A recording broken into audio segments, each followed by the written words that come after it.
bienvenue dans cette nouvelle vidéo. Alors aujourd'hui, on va s'intéresser, comme la dernière fois d'ailleurs, aux lanceurs spatiaux. Alors du coup, j'ai dit que je ferais américain, soviétique, français, américain, soviétique, français, américain, soviétique et français. Du coup, on s'intéresse aux soviétiques. Et du coup, on va s'intéresser aux lanceurs. Alors déjà, petite précision que le programme, là je fais une vidéo à l'arrache, totalement. C'était pas du tout prévu qu'il y ait une vidéo aujourd'hui. Normalement, c'était pour la semaine prochaine.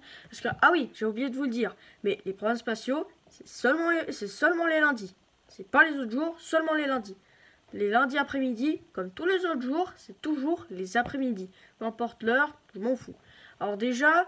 les lanceurs spatiaux, c'est vraiment un bon bout de temps que je voulais faire ça d'ailleurs. Et du coup, c'était une idée que j'avais du genre depuis la vidéo où j'ai commencé le système solaire. Du coup, il fallait que je rajoute des séries en plus. J'avais déjà la mécanique quantique, j'avais les programmes spatiaux à faire. Du coup, je me suis dit, pourquoi pas s'intéresser aux lanceurs spatiaux. Et aujourd'hui, on va s'intéresser aux soviétiques. La semaine prochaine, le lundi prochain. Et on se redonne. Du coup, prochaine fois, si vous êtes intéressé par le français, on se redonne rendez-vous pour la semaine prochaine. Allez, on commence. Alors, du coup, aujourd'hui, on va s'intéresser à un lanceur plutôt connu, plutôt utilisé, et surtout très soviétique, surtout il est vieux depuis ça fait une petite belle durée, on va dire quasiment depuis les années 50. Non, je déconne pas. En vrai, je déconne pas. C'est vraiment, ça fait un lanceur qui existe depuis les années 50. Donc en gros, le début de la guerre froide. En gros, il a été designé par un designer très connu en Russie qui est nommé Sergei Korolev. Et la fusée, franchement la fusée, je pense que vous avez deviné le nom. Si vous êtes fan de l'astronomie, c'est le Soyouz. Alors déjà, Soyouz, beaucoup de gens disent que c'est le lanceur Soyouz, mais en vrai, c'est pas vraiment le nom de la fusée. Soyouz, c'est le lanceur de... Non, le Soyouz, c'est le nom de la capsule qui est à bord de la fusée. Mais la fusée, elle s'appelle Semyorka.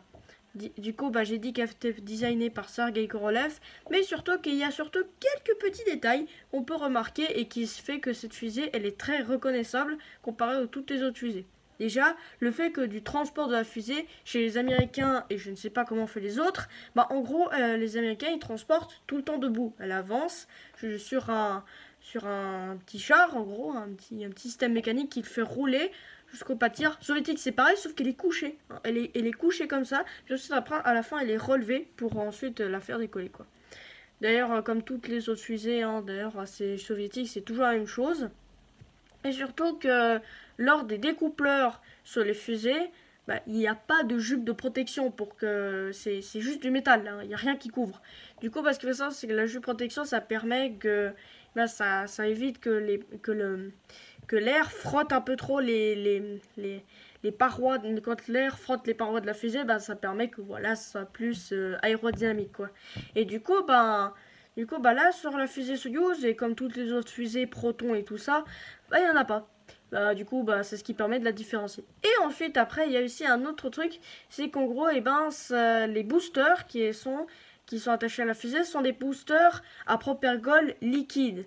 Alors que ceux de la navette spatiale américaine ou encore d'autres fusées américaines ou ceux des autres pays européens sont des fusées et sont des boosters à poudre. Alors que là, tout est liquide. Ce qui fait qu'en gros, si vous savez très bien, c'est que le Soyouz est en gros un lanceur qui n'a quasiment jamais fail. C'est un lanceur qui a été très utilisé, tout comme la Saturn V, parce que vous voyez la comparaison. Saturn V, il y a zéro moteur qui utilise de la poudre et pourtant, elle n'a jamais eu un accident. Et avec le Soyouz, c'est pareil. Et du coup, c'est un pays qui utilise beaucoup de propagande liquide, c'est vraiment très utilisé. Et surtout que sur la fusée, on va s'intéresser un peu plus aux étages, alors que là, on est en train de parler des liquides. C'est bien vous parler du carburant, mais bon, intéressons-nous un peu plus au design de la fusée.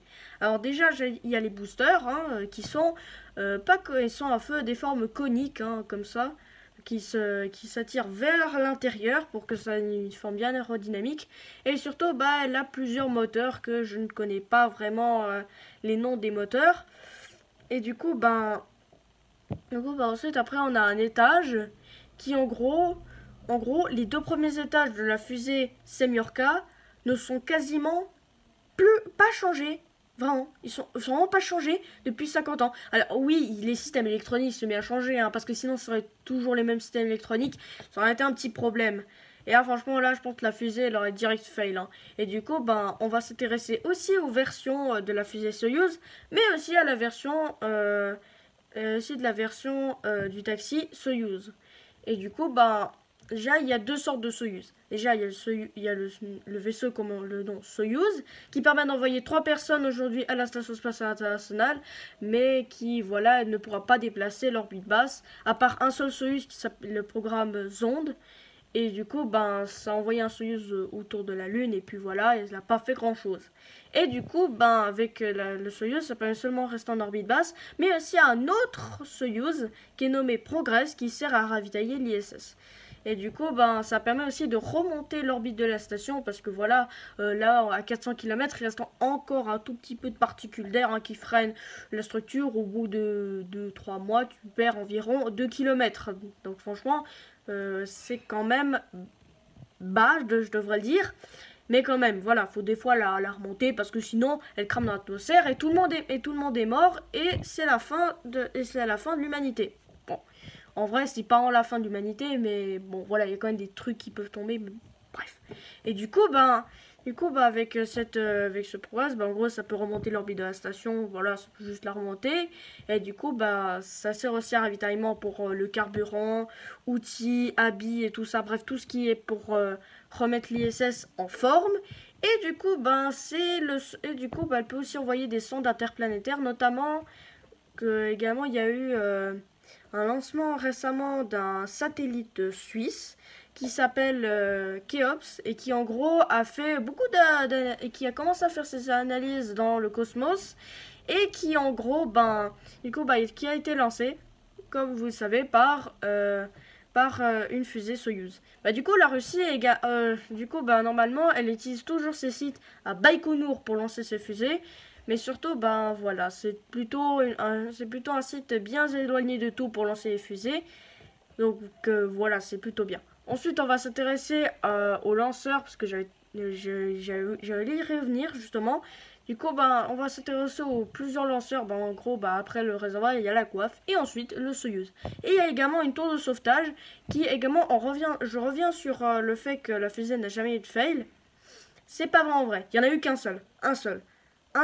Du coup, ce seul échec a eu lieu lors d'un problème pas du tout lié à la fusée, mais à cause des vannes qui alimentaient la fusée en carburant, qui ont commencé à s'enflammer. Et du coup, ils ont utilisé un système que j'avais déjà parlé sur ma vidéo de la Saturn 5, qui est en gros la tour de sauvetage, qui est ça. C'est ça, la tour de sauvetage. Et du coup, ça permet d'extirper la capsule de la fusée du coup, ça permet d'extirper la capsule d'un lanceur défaillant et de sauver l'équipage. Faut savoir que l'équipage a survécu, mais par contre, l'accélération c'était de 15 G. Franchement, à la fin, ils étaient des crêpes, hein. Je pense que là, tu te prends 15 G, je pense que là, je peux te dire, tu pleures par le cul, hein. C'est mort, direct. Moi, je peux plus, hein. Moi, je suis mort, je suis dead, moi, je pleure direct, hein. J'y survis pas.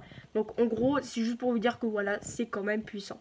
Et du coup, je pense également, du coup, je vais revenir sur le satellite Keops, qui en gros est suisse, qui a été fabriqué par l'ESA et qui a été envoyé par la Russie. Donc en gros, c'est quand même pas mal. Surtout que franchement, l'ESA, de son côté, vous allez me dire, pourquoi un lanceur Soyuz et pourquoi pas Ariane 5? Déjà, le truc, c'est qu'Ariane 5 bientôt va être remplacé par Ariane 6. Et je ne connais pas vraiment les raisons du pourquoi de la fusée Soyuz. Peut-être que c'était plus sûr parce que Ariane 5 et 6 vont utiliser des boosters à poudre. J'en sais rien. Donc en gros, on va se quitter pour cette vidéo sur les lanceurs. Donc en gros, on va se retrouver lundi prochain pour les lanceurs français.